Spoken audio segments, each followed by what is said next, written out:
Hey guys, Chief Williams Unfiltered.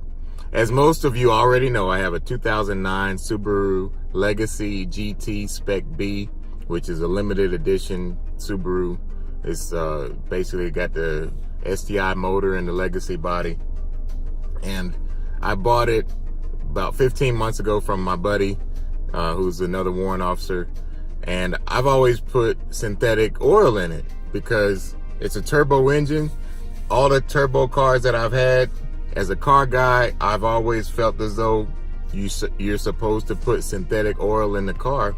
So every time I got an oil change, I just told the people Mobil 1.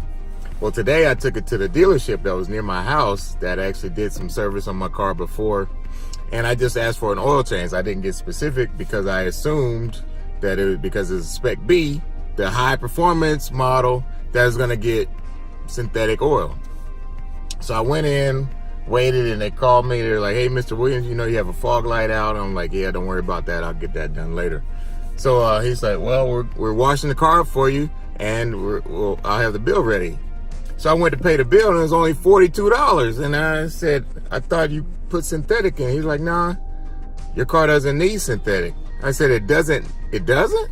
I said, "Well, do the STIs take synthetic?" They said, "Nope." And I was shocked.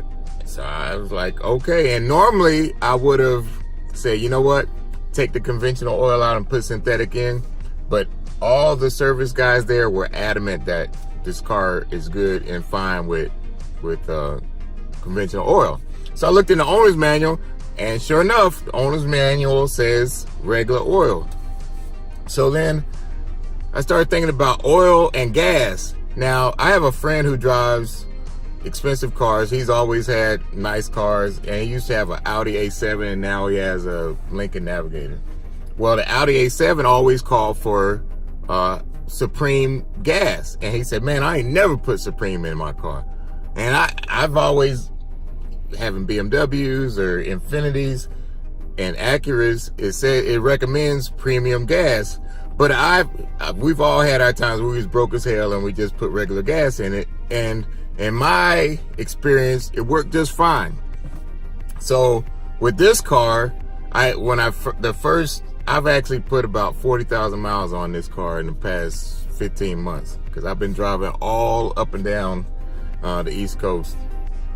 And the first several months, I always put Supreme. And then as gas prices went up, I said, well, you know what, let me try to save a couple dollars and put mid-grade. And then the past 2 months, I just been using regular gas, and I never had it knock or anything. So now I'm starting to think that synthetic oil and Supreme gas is all a bunch of bull. Hey, it works for me. So today is January 3rd, 2019, and the car seems to be running fine on this conventional oil.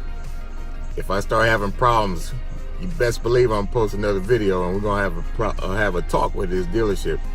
But if you have a car that says it recommends Supreme gas, try out regular gas and see what happens. Worst case, it starts knocking and you have to put Supreme back in it. But I think we all could save a couple of dollars and just put regular gas, because I think it's all marketing, and they all talking about it's cleaner if you put in the Supreme. It's all a bunch of bullshit. Just go ahead and save some money. Use regular oil and regular gas. Chief Williams, I'm out.